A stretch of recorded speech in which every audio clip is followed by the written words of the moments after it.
Welcome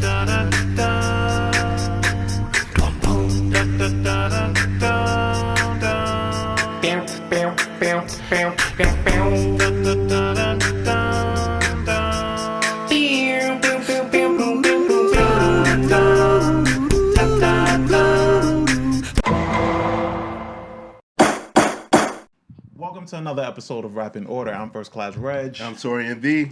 We are once again joined by my guy Mo here. Thanks for having me again. Mo course, Glow man. of the Overfood Podcast. Thank you guys for having me again. Yeah, Yes, bro. man. Pleasure Please to make have sure you plug your shit, man. Pause. Thank you. So today we're getting into the Ecstatic. It's an album from Mos Def, released in 2009. Mos was at an interesting place in his life, right? He had released 2 albums prior to this that didn't do so well for him. So he kind of, in that space, he filled that blank space with just doing more films, which a lot of people don't know that that's actually how Mos started out, if I'm not mistaken, right? Yeah, he did a commercial with Deion Sanders, right? So when he was younger, he was like a child actor. Like he was like put in, like his parents put him into film at an early age. So that's why, like, I mean, a lot of times, like, some people become actors, you be like, wow, like, that person's actually a really good actor, but, like, he's, like, trained. Yeah. He's, like, classically trained to be an actor. Like, he's not, like, somebody that's a natural. Like, Yeah. nah. But he made it so big as a rapper that, acting became secondary, and a lot of people know him for his music, obviously, than they do for his acting.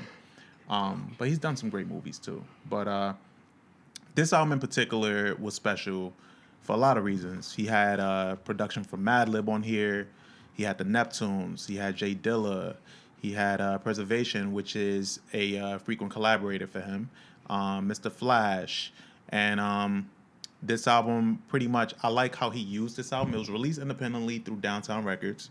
I like how he used this album to kind of talk about the same things that Mos is familiar with, right? So, like, he talks about, he gets into his political bag, and the production that he chose to do that with on this album has always been really interesting to me. And even the album cover, the name of the album. So the album is actually named after, his name is Victor. Sorry. Oh, he has, it's you have the book that he has. Yes. See, that's why we work so well. Yes. Because he knows exactly what the fuck I'm talking about. His name is Victor. Lavelle. Lavelle's. Yeah. It's a 2002 dark humor novel. Right. And it's called The Ecstatic. And I was always interested in, like, why he named it after that and where are the parallels. And I think Mos just identifies fully with the title of this book. Because when you read the book is about, like, a 23-year-old horror movie guy that's obsessed with horror movies, and it follows his life for, like, 2 months.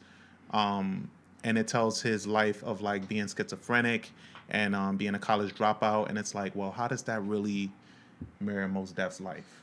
But I think he just identified with the title of this book more than anything, at least. I think that he identified with the title of the book, but in the book, like, there's, like, certain things of people kind of, like, being, like, fearful of him. And me knowing what I know about Mos Def, I know that Mos Def is very much pro-black. Yes. And I think that, like, he took it First as album. of how, like, white people, black on both sides, how like, white people or people of other races kind of, like, react to a black man.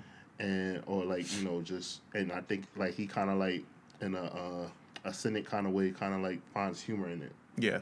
So that's just, like, where I was just, like, really trying to, like, rap this thing, because I was at the same place you were, and I was like, damn, why would Mos Def, like, and then I even thought into, like, recent excerpts from the book, but I was like, damn. Yeah, I kind of want to get the book, actually, because the cover of it is so interesting to me. Have you seen the cover of this book? I did not see the cover. Nah, It's like didn't even know it I'll was a pull it book. up. This Yeah. is all news to me. So I know it was an exhibit for this album, like an art exhibit or something. Oh yeah, he made an exhibit for Yeah, this. there was an art exhibit for it. Yeah, when he did that, he re-released vinyls for it, and I wish I had known.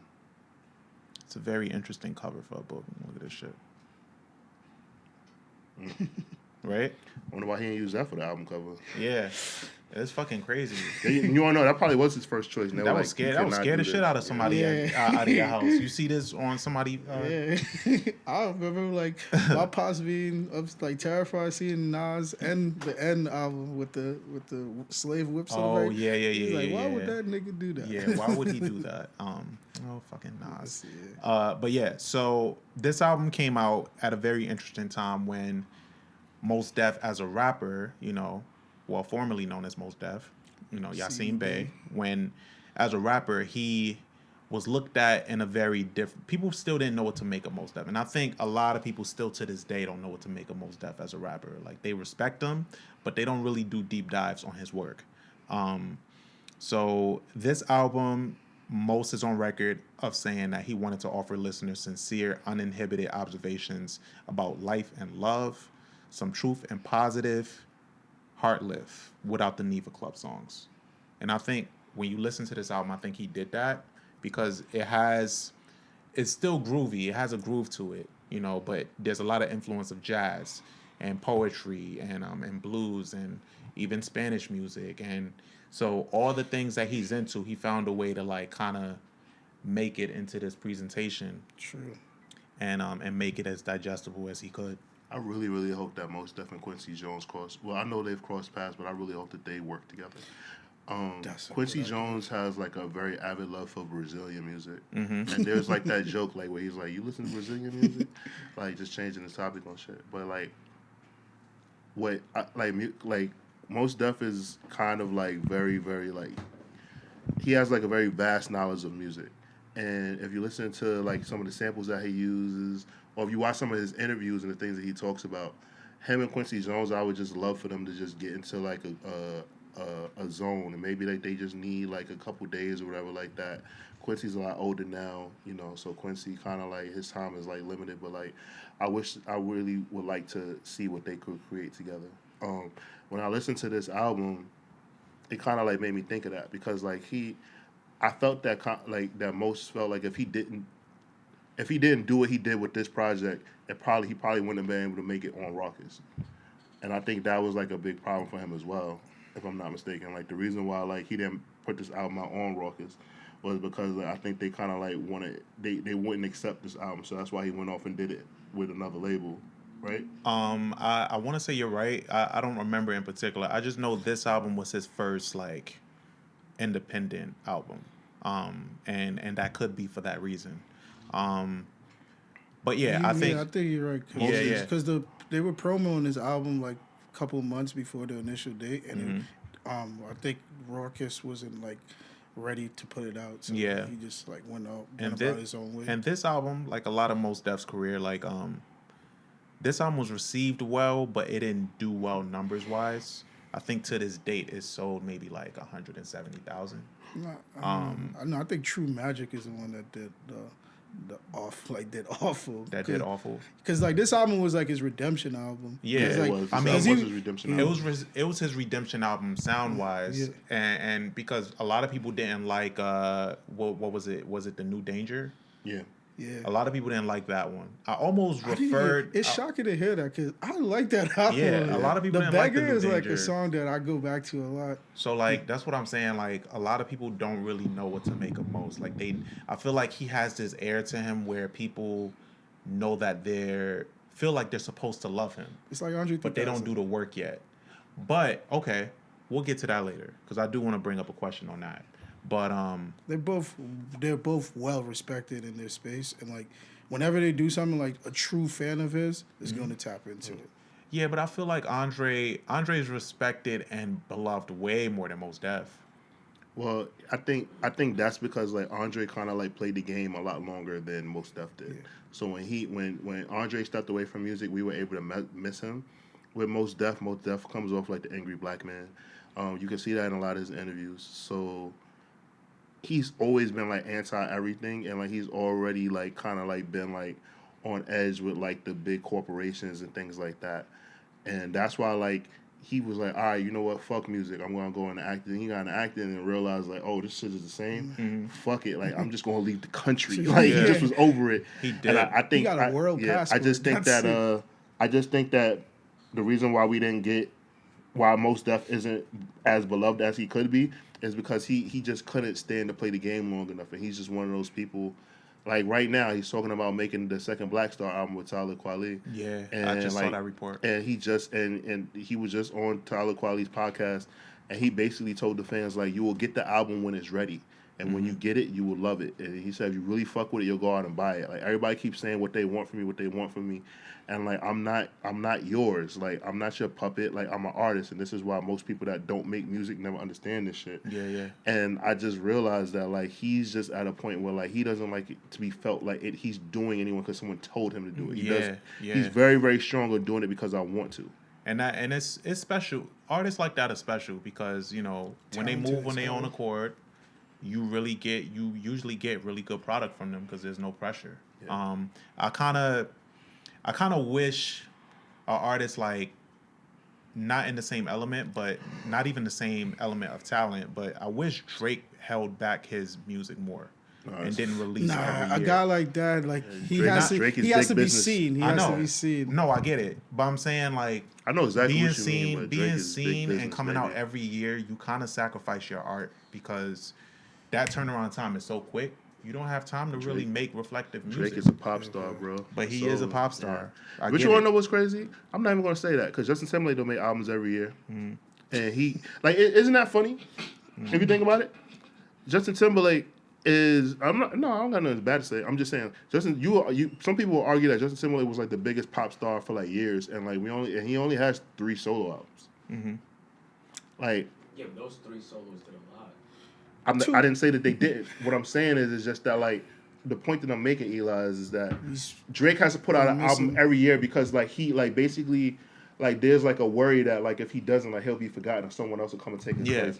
Justin Timberlake puts out basically Justin Timberlake really gets to live his life. He's raising his kid, like he's married, like he goes off and film shit, but he don't have to like keep coming back. And like doing stuff to remind us, hey, I'm still here. Yeah, like, that's the difference between a white pop star and a black pop star. That's the point that I was making. Is just that like the freedom that comes with it. Because I was just about to say, well, that's what pop stars have to do. But like, nah, like shit. When Katy Perry's ready, she'll make another fucking record. Yeah. Adele, like you know what I'm saying? Adele, whenever she's ready, she'll make another fucking record. She'll make one. But when her artist, her being quiet, only actually do that is probably Frank and like Frank Ocean. Yeah. He's not a pop artist. Is Frank a pop? Yeah, exactly. Yeah, but he's not a pop. But some niggas put him in that light as a these white artists being quiet actually raises their profile more. Yeah, like because it builds that anticipation. Like, what are they gonna do? Like, another thought. Do you think that as a rap artist, Drake feel like he has to do that because Jay-Z sets a standard with that? Because what standard? Basically, Jay-Z. You ever thought about this? The reason why we like, even though like people deem Jay-Z old, right? The reason why we never fell out of pace with Jay-Z because Jay-Z always had a presence. He never took a break, technically, like until now. Mm-hmm. Like think about it like this, right? 98 to like 03 every 96. year. Yeah, 96. Yeah. Shit. Think about it. We've gotten a project. We've gotten a significant verse. Like there's been something significant from song. Something from Jay-Z for a long time. Even right? when he retired, there was for 20 years. There hasn't been a year with Jay-Z. We haven't heard Jay-Z rap, at least, right? Because other artists, and I know like we're doing a Mos album, but you think of like Daddy Kane and Rakim like didn't like take breaks like. Because you gotta think when they took their breaks, like, as soon as they took their breaks, Nas, Tupac, Biggie, like all of these artists like bust in and like then like Rakim and them became old. Rakim was 28 years old. Yeah. and they changed the sound. Those dudes that you just named. So it's like, but imagine if they would have kept up with the consistency. So maybe it's that with Drake. Like as we were sitting here, I'm just thinking about like, wow, like it could be that. I think Drake fears that like if he takes time off, when he comes, like I don't think that he has like I think that's a huge difference that him and Kendrick have. Kendrick has like supreme confidence in his music that whenever he puts it out, the people will be ready for it and they'll embrace it. But I feel like Drake feels like he can't take time off. Well, yeah, they're in different lanes, and Drake is more of a people pleaser than Kendrick. They went completely separate ways. I think Cole has a happy medium with that. Yeah. Like Cole knows he can take time off, but sometimes he's like, it's for the fuck of it. Mm-hmm. Yeah, he'll give you a verse like every year. It's centered around Cole having fun. It's not a due date of something. Yeah. Mm-hmm. Kendrick had fun no matter what he does. Like he could go missing for like a year and a half. Yeah, that's a deeper dive for me that I want to visit at some point. But okay, Like, sorry, he's back gonna- to the album. Yeah, Sorry. No, this, Sorry, I mean, this was hip-hop, great. This was hip-hop. great. This was great. This was great. But no, yeah, the Ecstatic is an interesting album for all of those reasons that we did mention. But did we share our initial thoughts of this album? Or what we thought? We didn't. We kind of just jumped in. Yeah. How long ago did you hear this album? How were you introduced? Okay, so the first time I heard it was in 2009. I just came back to New York I just moved back to New York from Atlanta. I was living in Atlanta for a couple years, and I was in Soho, and like I would hear some of these songs, and I just I actually bought the album, like, and I was kicking myself because I lost my glorious CD book that I used to have. Ooh. Yeah, man, over 400 albums. Damn, classics. Bro. Yeah. A lot of classics. So, and I remember like hearing this project, and around this time was when Mos Def was at Dame Dash's studio in Tribeca a lot. So that song would I like heard this album a lot, right? And then like I just remember like they had something for Mos, and like he basically like gave a speech saying like, yo, basically he was going on a fuck the industry rant, and saying how like, you know, he kind of like wasn't like conforming to what people was doing. So I already had like an understanding like where he was going with this project. And then like I remember like reading like some of the reviews, and they were saying like this is like his return to form. But like for me, because I was always so intimidated by Mos Def, I never like thought he fell off. Like I just thought like, all right, he's one of those niggas that like rap, and like some of the stuff that he raps about goes over my head, but I know he's nice, right? Yeah. I didn't know that like it was like a word that he fell off, because down south in Atlanta, like people like lyrical niggas, but not lyrical niggas like Mos Def. Like you wouldn't hear that. Like you had to go to a different part of Atlanta, like, you know, to find niggas that like appreciated Mos Def. So like I was like kind of like taken aback, like, oh shit, like he fell off. Like I just thought he was just spitting that shit. But that's like what I like remember around this album, like being surprised that like there was a room an area of people that thought he fell off and that this was his redemption. Yeah. That was like I was very confused. So like that's why when I heard this project, I was like, for me, like I felt like there was never any drop off. Yeah. Now that like I'm older, I understand what they meant about what his subject matter. But I think that second album he didn't even want to make. I think he felt forced, and that's when he started falling out of love with the music. Yeah, I agree. Well, how about you? Same. I didn't know anything about like him falling off, because like I just thought like he was just always nice, and like he was one of those rappers that record sales didn't define his career. Like he was never looking at the charts.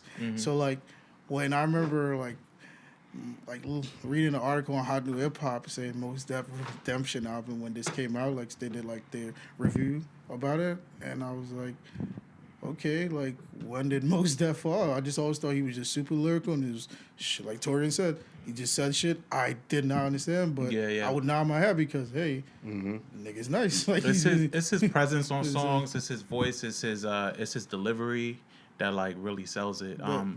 I see like later on, like the track, like the song with him and Slick Rick, I can see like if you go back and listen to like any song on the New Danger, like you'll see like he actually was having fun making this album more than any of those albums, from like True Magic or to the New Danger. Like it felt like he was back in that safe space while he was recording like Black on Both Sides or the Black Star album. For sure. I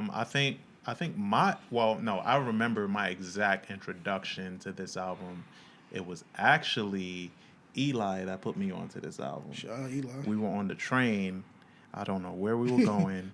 That's the day he got the hard copy of the album? So Eli goes on these like really like fucking passionate rants on shit that he loves, right? So it makes you feel like you're a fucking loser if you don't know about it. So like he one of them niggas? Yeah, he absolutely is. So we were on the train. Mind you, this album came out in 2009. I met these guys around late 2009, 2010. So I hadn't heard this album yet. But I remember we were on the train and he was like, yo, have you heard this? I think he still had that fucking iPod Classic. He's like, yo, have you heard this? You need this album. You need, like, he just was going on this whole campaign about it. I'm like, all right, cool, whatever. So I got home, I downloaded it.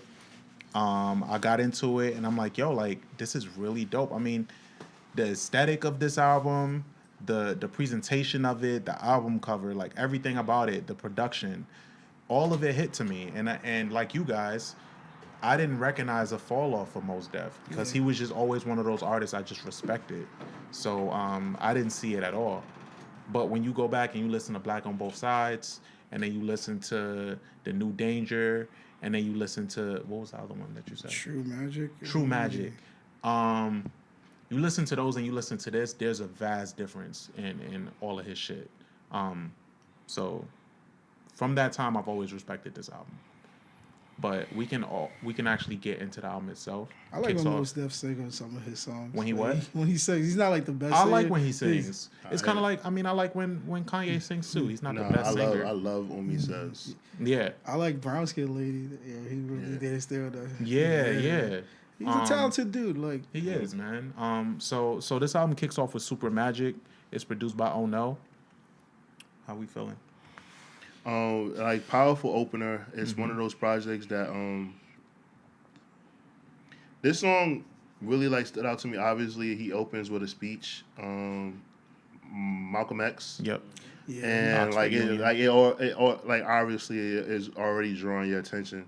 And then like it's such a vast difference from like the other albums that came out in 2009 that year. If you think about it, like in 2009 when this project dropped, I can argue with somebody that this was the best rap album in 2009. Wow. What album came out in 09? Let's see. You got a list there? Only Built for Cuban Links 2, Man on the Moon, Brother Ali's Us, Wale's Attention Deflect, MF Doom's Born Like This, Q-Tip The Abstract, the Black Rock album, which I loved, UGK for Life. Oof, you think this is better than Deeper Than Rap? Yeah. Gucci Mane's The State versus Roderick Davis, the Clips Till the Classic drops. What about The Last Kiss? No, it's definitely better than Last Kiss. Yeah, I didn't like Blueprint The 3, Last I hated that album. Jim Jones Play for Rain. Oof. Cameron Crime Pays, 50 Cent Before I Self-Destruct, Eminem's The Relapse, Yeah, Snoop Dogg's Malice in Wonderland, Yeah. J. Cole's The Warm-Up Drop, Fabulous's Loso's Way, We Are Young Money, Lil Wayne's No Ceilings, Drake's So Far Gone. Mm-hmm. Honestly, yeah, you're right. It's arguable. Like some people might think that Deeper Than Rap is the better project. But I think it might be Deeper Than Rap. Deeper Than Rap. But no, this album definitely knocks all of the other ones out the water. So you would say that that's at least number 2. Yeah, absolutely. Out of all the ones that you name, is definitely there. But Deeper Than Rap, I do love on Deeper Than Rap. I don't like that song. I do love Till the Casket Drops. That's a really good one too. I bought I bought the hard copy of that. Yeah, Eli. I bought a CD too. Yeah, but no. So I think that's a really interesting take. I think, and it's not. That's a good observation. Yeah, there's not a lot of albums that came out that parallel. That was a weird year because I just remember 50 Cent and Rick Ross just going at it. That was a crazy year. That's actually one of the weakest years in hip hop.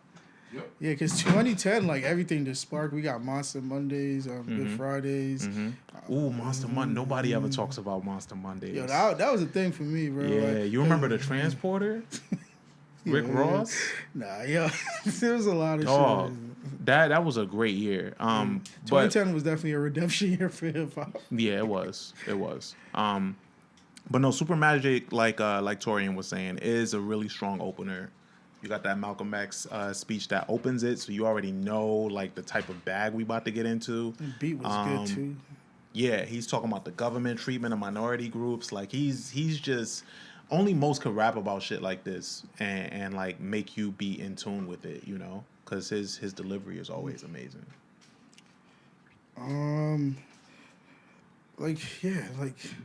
Just the Malcolm X speech. Like when I heard it for the first time, I was like, wow, like this.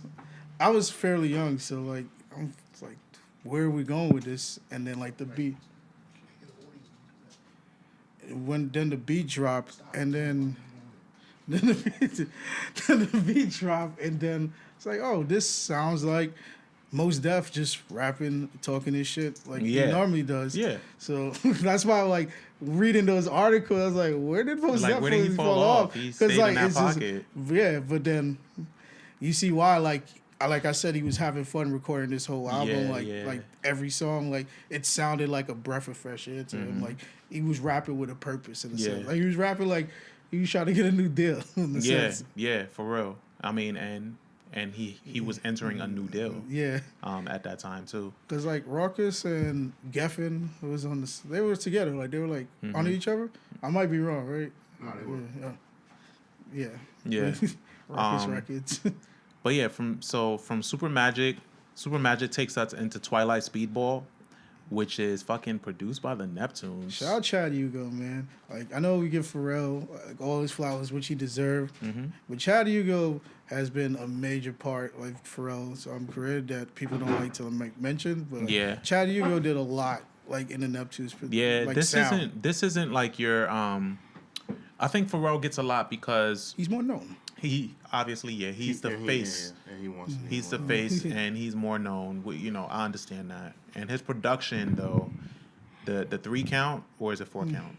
3 count is just like has been like a cultural thing. You know, can't top that. To the point where when you hear Neptune's beats, it throws people off sometimes because the culture has been submerged in Pharrell beats for so long. So like when you hear Neptune shit, it's like there's a vast difference that people don't understand. But this doesn't sound like a typical Neptune's production. Yeah. That's why I was like, when I read the credits, I'm like, Chad, like Chad name is on the like. Yeah. When it says the Neptunes, that's like Chad has a thing about him. So obviously his music is darker, and he's big on drums. Whereas Pharrell, as Pharrell, he's kind of more like on like hi-hats and like flutes and like you know kind of like happy beats, more melodic type stuff. But shout out to Smitty, our boy Smitty. He pointed out to me like a long time ago that actually Chad of their solo production, Chad definitely has the better production. Obviously, when they come together, it's magnificent. Oh yeah. You'll be hard pressed to find a production by Chad by Pharrell that's better than Chad's. Yeah, it's true. But no, this isn't your typical production. I do like this song a lot. It kind of throws me off a little bit. Yeah, I like when it slowed down at the end. Yeah. Like, it felt like they made that shit live in the studio. Yeah. Like, he was like, just get on there and just rap. This one takes us right into the auditorium, which features Slick Rick. This is my shit right This song was actually the first song that I heard from this album. Same. Yeah, it was the first song that I heard from this album, and I was like caught on that right away. Obviously, it's Slick, you know, the Slick Rick.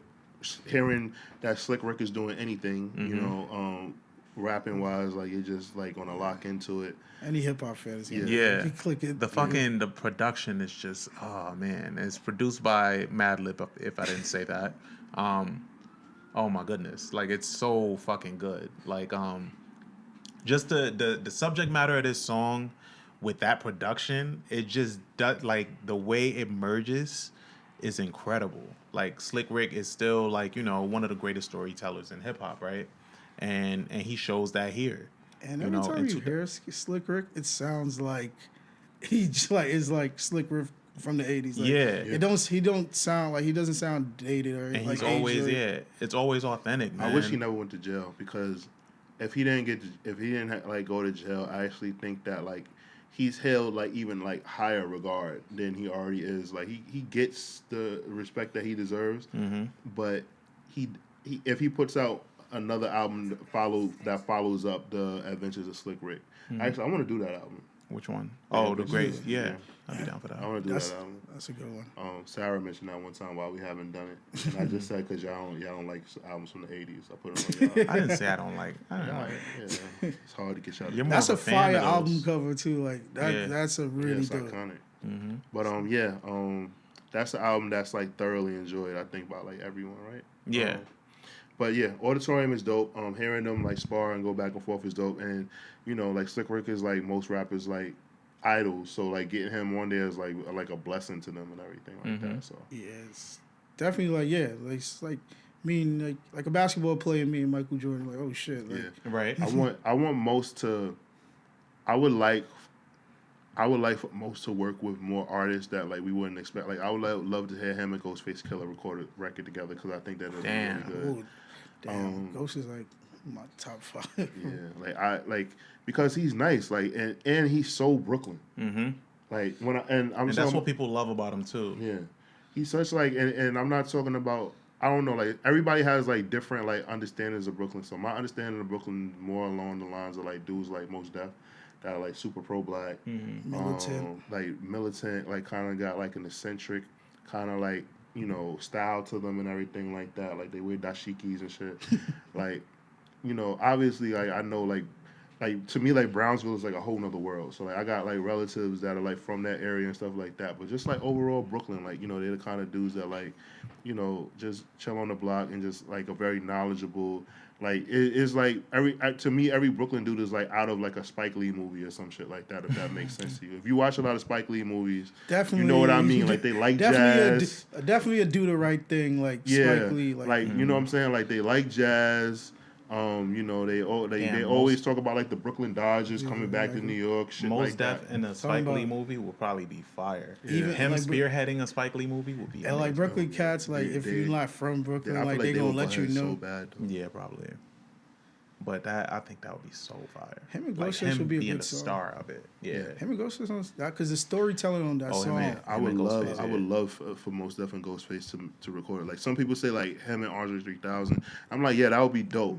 But I want to hear like these two hood, like, cause Mos Def is a hood nigga. Like people don't understand that. Like because he's cultured and like he's well spoken, they don't understand. Like Mos Def is a hood motherfucker. Wear trench coats and shit. Yeah, like nah. Like, I want to hear them. I just want to hear them just rapping they shit. Like whatever they gonna like talk about. Well, yeah. So that takes us into Wahid.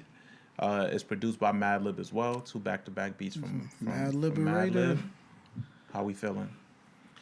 This is another dope track with Mos kind of just like Mos very much. I want to know, did he have like an experience when he was younger?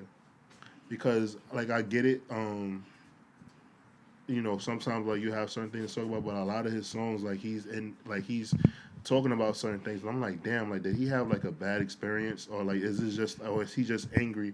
Like Mos Def comes off as like very angry to me. And understandably so, but I just wonder, like, did something spark his anger, or like, is he just saying, like, I have this information and I know what they did to us, so I'm on their necks. Yeah. Yeah, he does come off that way sometimes. I think a lot of it though is him kind of explaining why he don't fuck with a lot of people, like right. In a sense, right? So like he'll explain that every so often, but like it's rare for him to tap into that because he at the same time feels like he don't owe us shit. Yeah, he feels like he don't owe us shit at all. Like, he definitely just like he'll tell. It's like with him, like he's gonna give you to his best interpretations, give you the information you need to hear instead of what you want to hear. Yeah. Whatever how you want to process it is on you, but he will let you know. I told you this, so when it happens, you can't act like in order of surprise. Yeah. So like in this track, like when he was like to the tail end, I was listening to it now. I'm like, oh, like this dude has always been like ahead of the curve, like when it comes down to social issues and stuff. And you can see how somebody like I feel like somebody like Kanye would align with somebody with this thought process because it's how he would want to be perceived, like especially in his art. Like he don't want to give you what you want.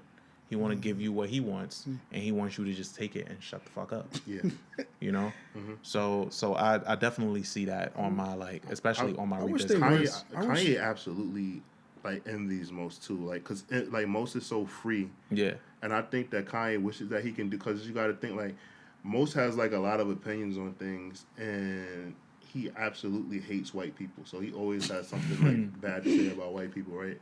But I feel like Kanye sees how Mos moves and like wonders why he can't move like that, but he also has to realize like Mos isn't as famous as Kanye because he doesn't want to be as famous as Kanye, so that's why he walks around like a free man.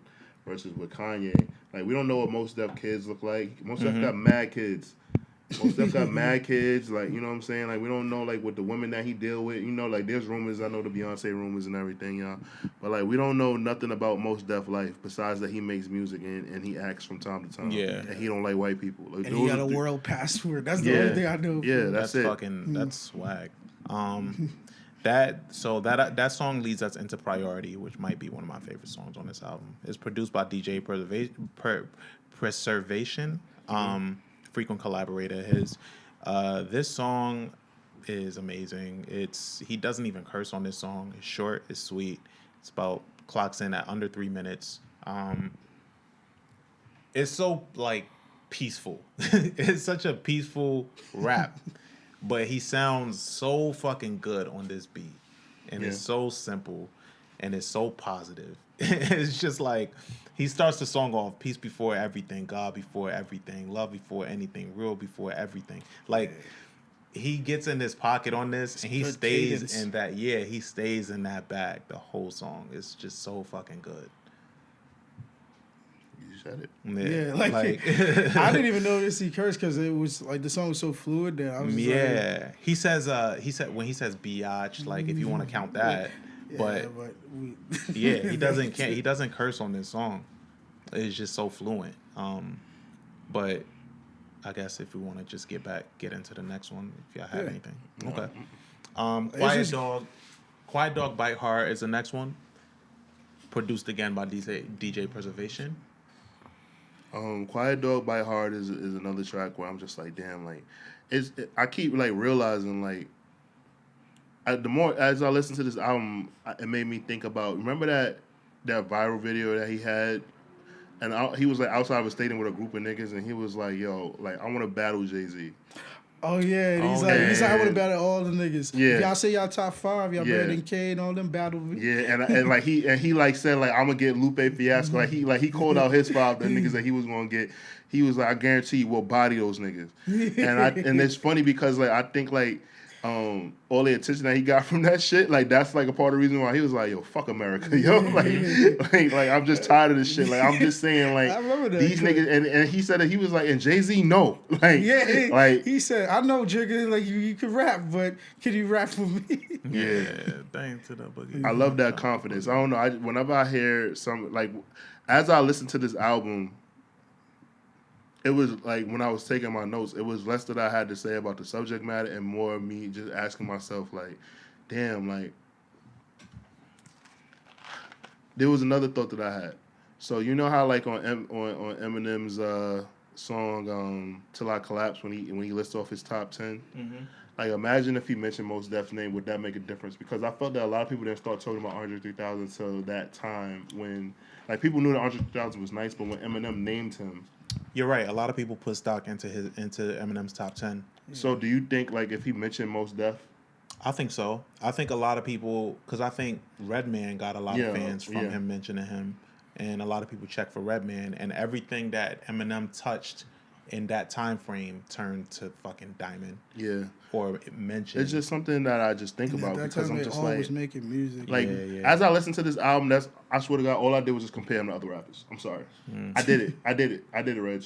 Yeah, no, but I get it though, because he was just... in the black community, like we see Mos in a certain way, but then we've always wondered, at least I've always wondered, why people don't see him how we see him. And one thing that came up online a lot in recent weeks, was the comparison to Andre 3000 of like, I saw somebody tweet like, oh, y'all don't give Mos Def the same amount of time and energy that y'all give Andre 3000. And I thought that was interesting.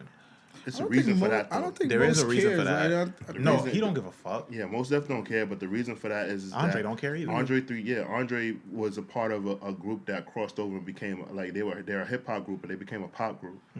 And I think that like they went on like they sold a bunch of records. They were on a record label that had like they were on LaFace, but they were LaFace's Arista. So they had a machine behind them to be presented and do a lot of things. And like, even though like a lot of their production is what they wanted to do and stuff like that, they made a lot of crossover commercial records. And they weren't they were safe in the sense of their lyrical content that they talked about. Mm-hmm. If you present any of these albums to these white executives, like they're not like the fact that Omi Says got placement in a Michael Jordan in a brand Jordan commercial, and I love that song. I love that song. Love that commercial. Right, but that commercial, the reason why it worked because that was an extremely black commercial, Mm-hmm. and that was like that song. Most people don't even know what the fuck he's saying. Mm-hmm. All it said, "My Omi says, give your light to the world." But like if they would have put something else in there from Mos Def, like white people would be horrified. Yeah, the CDC would be getting phone calls all day from that commercial. Mm-hmm. And that commercial is so dope because So I just think it's Derek that. Jeter, Eddie Yeah, Jones. it's an amazing. I don't think commercial. I don't think it's a talent thing at all. I just think that it's just visibility. It is visibility, And it sucks because if he would have at least put up with the film industry, I do think that he probably would get that recognition as an artist. Yeah, because people would just buy into his music or like at least check it out. Yeah, into some form of him, right? Because he just didn't care to give that, Yeah, like I wish that Mos Def would have allowed Kanye to do what Common did. Yeah, at least, like yo, just do a 9-track album with Mos Def, Kanye. Just do it. And I feel like he'll become big magic. Even right now, I think like of course Mos no, Kanye? Yeah, of course they would, absolutely. Oh my goodness, I would love that right now. Like shit, even just hit. What's the most recent thing we've heard? Mos on. Mos was on. Wasn't he on a Wayne album? I know he was on Rocky's. Yeah, I was gonna say the last thing was Rocky's album on Every Day. It sounded so good on that. It's something not every day. It was Wavy Bone. Yeah. It was Wavy Bone. Wavy no, Bone? not Wavy Bone. It was He was on Kids See Ghost. He was on Kid, but no, I'm saying on the Alala album, what song was Mos Def on? Was it Wavy Bone? I think you're right. I think it was Wavy Bone. Let me see. Wavy Bone was Juicy J and UGK. Okay. Oh yeah, it was Juicy J. So then who was it? It was Every Day because I know Mark Ronson is on that. Nah, it's not Mos Def is not on Every Day on was Every Day. Rod Stewart. Back Home. Thank you. Back Home. Yeah, Back Home. Yeah. Oh, Freddie Gibbs. He was on Bandana. Yeah, he was on Bandana. Oh, Education. Yeah. Damn. He's been out here. I may not be He'll here. make an appearance. I may not be here. Mm-hmm. I'm feeling like I might That leave. was an amazing feature. But and it's Education. But no, so Quiet Dog by Heart, one of the things that stands out to me on this record is the production. And when you listen to it, I can't help but feel like this would ring off so well live because I know he would do this with a band. It sounds so good. The production of this is amazing. I just wish he cared to fucking do live shows. But yeah, I think this will ring off. That's my take on that one. But it's followed by Life in Marvelous Times, which is produced by Mr. Flash. This song was played a lot. Yeah. This song was played a lot. I remember like that time frame, hearing it a lot. When I first came back, like I said, I just came back to New York, and like I would like be going, like I was learning what Williamsburg was and exploring New York, and like I guess like this song was like a hipster staple because this song was played a lot at a lot of those spots. And there's a simplicity in this song of like good and bad and how it's all just. This was the first song I heard off the album. Like, oh yeah, yeah, okay. Like I didn't hear this album like the initial date. Like I heard it like in passing, and like people. This was like a cool thing for like people my age that's not into like the mainstream hip hop. Like, I get it. In 2009, what were you? 18, 19 years old?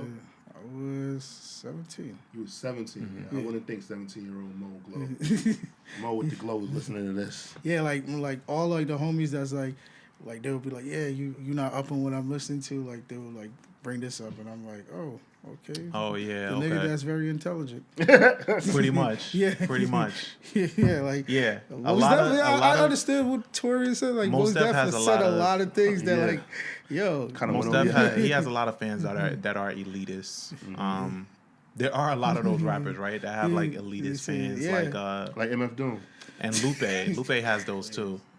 Nah, MF Lupe Doom fans feel like they smarter than everybody. No, MF Doom fans really think they're smart, bro. Like you you can't say anything wrong about any critique about dude. Like you just don't get it. You just don't get it. Like you don't have to. He was a different character, and he's like, rapping. I was from one of this. those Lupe dudes. I was like, yeah, y'all not really up on this shit. Like he's talking. Oh yeah, when Dumb It Down came out, in that rhyme scheme you be catching.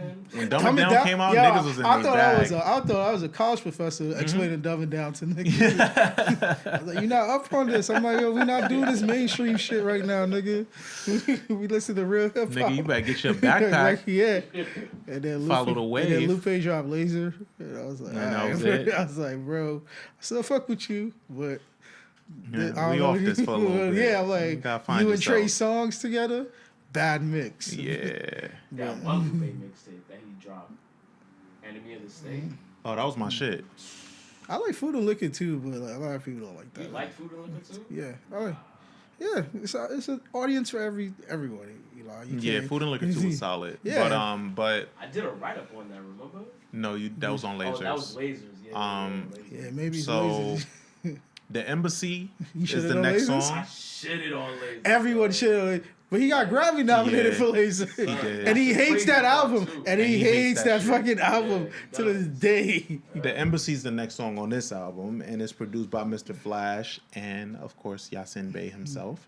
How do we feel about this song? At this part of the album, like I mentioned to Eli, like I started to slow down for me. Yeah. When it gets to the Embassy, I'm kind of like, I don't know, brother. Yeah, it's like, you talented. Yeah. But I don't know. It's too much. It's too much to like take in. It's like, I'm still listening, but it's like, I'm not like nodding off, but it's like, this is intense. I'm still awake, bro. I'm still awake. Like the album is not boring at all, but it's it's like not. It's just like, are you gonna talk about a woman eventually, bro? Like He like, nigga, where is Miss Fat Booty? Yeah, yo, I'm thinking, but he was like, I'm gonna keep coming back. Like he was having like, you could just tell like he was in a good creative space. Like like every song, like it was just Mos Def like just rapping in his rare form. Like Mos Def, like he's giving you a lesson from his point of view, and if however you take it, you take it, but he's just rapping in this.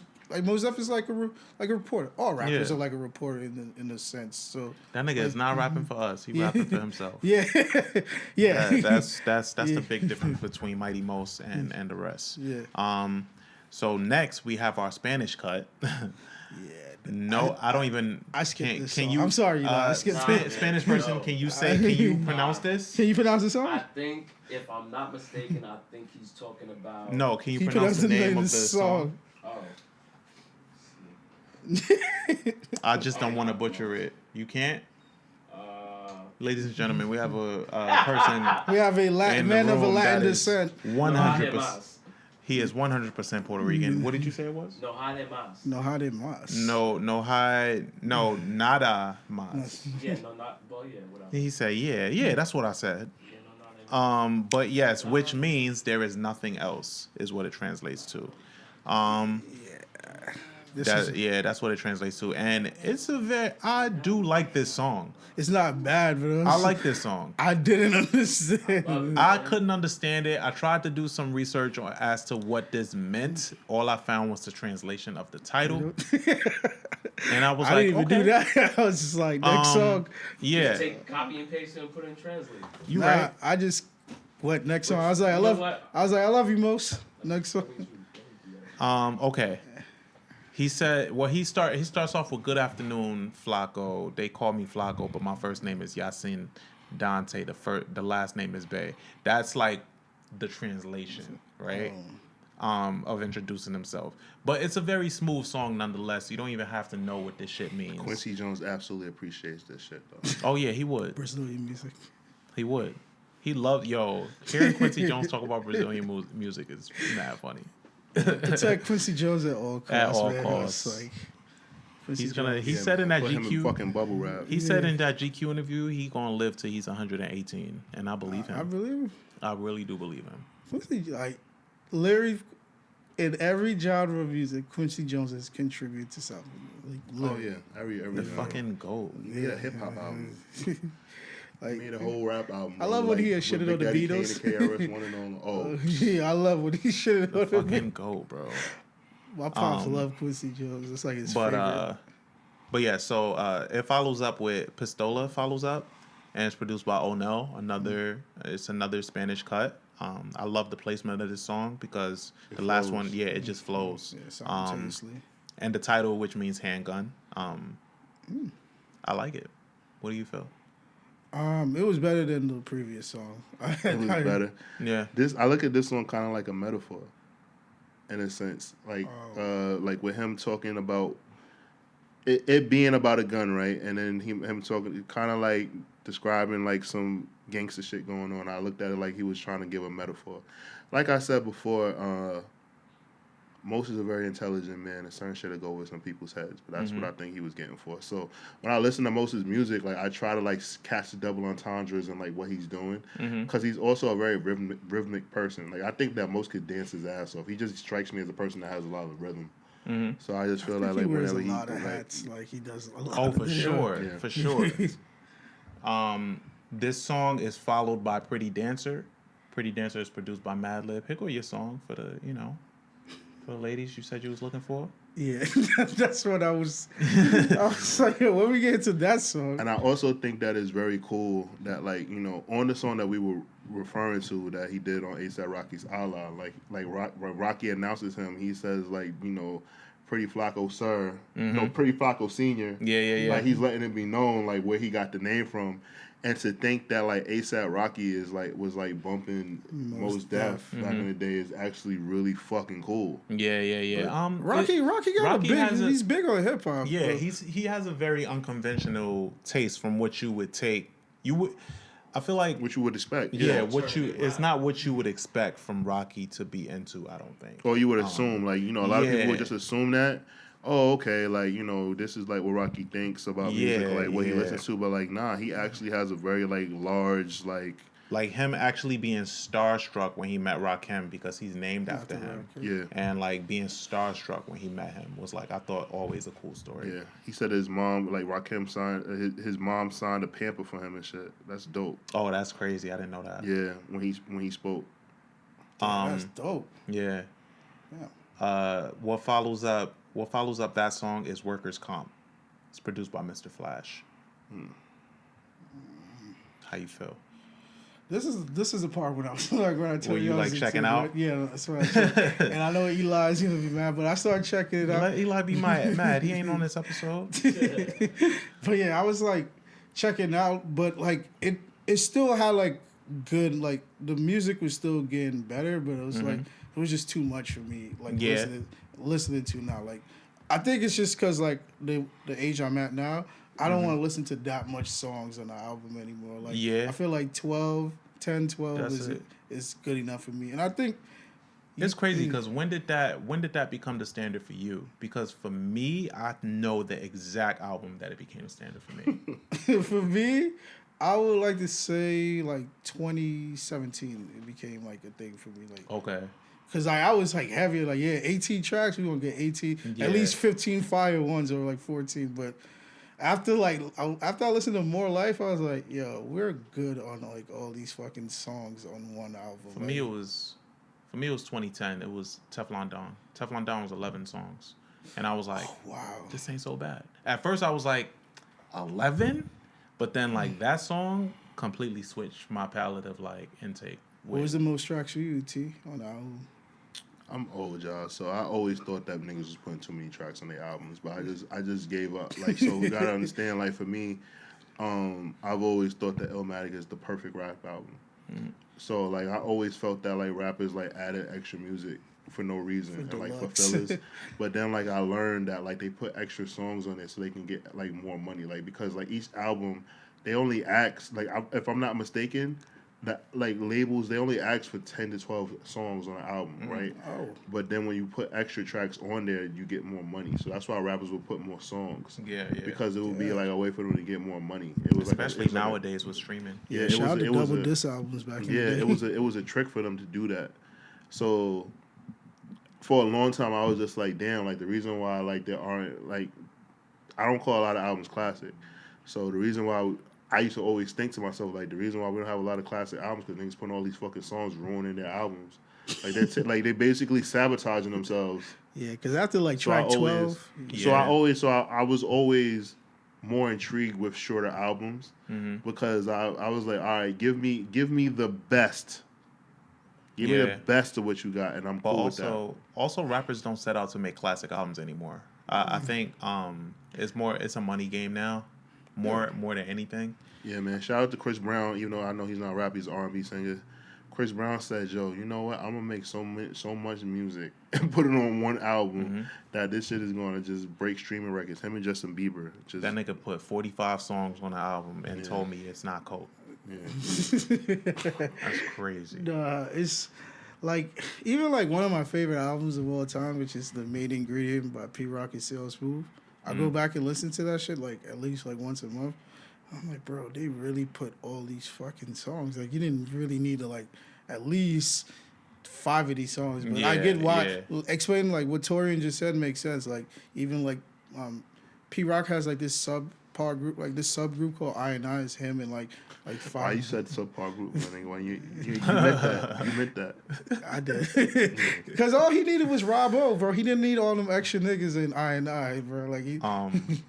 I love that you a fan of P Rock and CL Smooth. I love that for you. Yeah, his fucking ears perked up. You saw that when you said P Rock and CL Smooth? I actually thought like y'all did. Like, I thought y'all would have did that. It's certain albums I be wanting to do, but I don't want to keep it to yourself. No, not keep it to myself. Haven't said no to any album. I haven't said no to not one album. It's like I haven't said no to an album either. Nah. What album I said no to? Freeway. I didn't say no. There's a few. I wanted to do the band album, and he was like, "Y'all can do that." Yeah, I didn't say no. I said, like you. You said I'm not doing that. No, I know. What I'm saying is that I'm not sure. I never said. I'm gonna give you two opinions, and then I'm just like, so this is what I'm saying. I never said that it can't be done. I just said I won't be on that episode. Yeah, that's what I mean by you saying no. Oh, I thought you were saying no, like I like vetoed it, like we can't do it. No. So I'll give you that. I said no to the band, but no other records I said no to. When you said that you wanted to do Philadelphia Freeway and Beanie Siegels, The Reason, I said, damn, that's gonna be fucking excruciating for me. Yeah. That's what I said. I didn't say no. The band, okay, you got me. Yeah. I was not sitting through it. You couldn't pay me to listen to that fucking shit. That was a good album, yo. That was a good album. I'm good, bro. Diddy don't have no misses, man. That's fine, bro. Like if you, I promise you, if you want to do, Diddy ain't got no misses. Like Diddy ain't got no misses. Name his misses. I'm good. I'm not trying to get hit by no bottle, bro. I'm good. Just saying, man.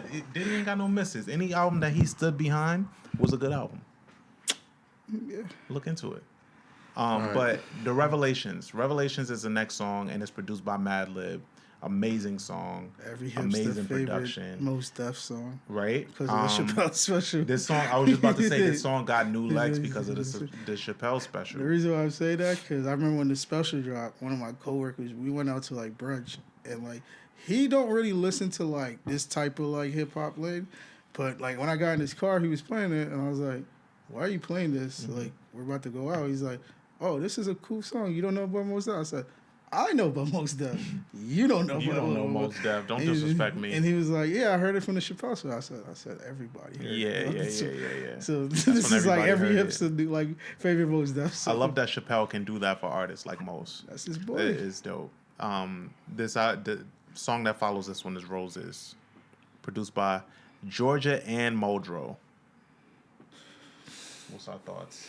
Is this weird? I don't like this song. Yeah, I love this song. Okay. I'm not a fan. I start disconnecting. We can we can skip right over it then. Next song is actually History. I like that song. History is produced by Jay Dilla, and it features Talib. Damn. So this gotta be like one of Dilla's like last beats. Mm-hmm. Nah, bro. I'm gonna be honest with you. It's starting to worry me. It's starting to worry me because he has so much unreleased music. Like niggas is just like getting like they pickings at. Like, there's another Dilla album coming out. Like, yes. Oh, Dilla has a lot of music that was like unfinished. I feel like, and like he has so many beats that like just are there for rappers to use. I know Black Thought had mentioned that he did like 5 songs with Dilla that didn't get released. Yeah. And I think, you want to know what's funny? The funny thing to me now is that there's a lot of songs from, there's a lot of beats from Dilla that he probably would have never even wanted out. But now is the fact that it's a Dilla song, a Dilla beat, they'll just find the beauty in it. They're stocking it now. Yeah. Yeah, it is stocking anything. Yeah. Anything with Dilla name. Yeah. So this one is followed by Casa B. That's what ends off the album. With this one, Casa Bay. like when I was re-listening to it, I didn't like it that much. Like the initial first couple times I listened. Not a bad listen, but it's like I would be fine without this song. Some more Brazilian type, some more Brazilian music, Kind of nitpick, but it's just like I can still listen to those Brazilian music without without getting upset, and it was just like a breath of fresh air from hearing Mos, because Mos didn't drop an album before that he dropped an album 05, 06, right? Yeah. And then he didn't drop in a couple years. He did a couple years, and he was in the movies. Yeah, so hearing Mos Def and just seeing people excited to listen to Mos Def, and me a young guy at the time the intelligent dude he's making good music and not making good music and still making music. It was good to listen to, and now hearing backstories of Mos Def having a flop and he had 2 flops, and now this album is amazing. It was great. It was a great redemption story for Mos. I would like to say. I think it was too. For me, I'll give this album. That's tough.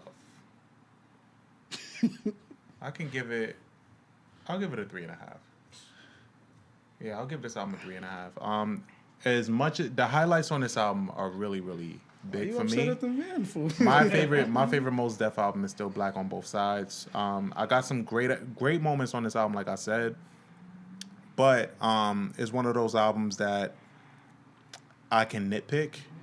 There's just certain things on here that I don't need. A lot of these songs is mixed very well. The placement is very, very well executed. The production is great. But a lot of these songs I don't need. This is not my preference of the type of artist that Mos Def is. This is not my representation of it. I give this album a 3.5. Black on Both Sides, Black Star, it's pinnacle. are kind of how my introduction was to Mos, and I enjoy this album though. This album is kind of like an outlier in his catalog. It's kind of like a cheating on your wife kind of thing. Where it's you're that's attached. A good observation. Where you're yo, I love what you do, but that shit you did on the side, I like that shit. Right? That's kind of how I feel about it with this project, right? But I give it a 3.5 just for the simple fact that this album was more for Mos Def than it was for me. Well, I'm Taurian B. I'm First Class Regg. Thank you guys for watching. We'll catch you next time. Peace.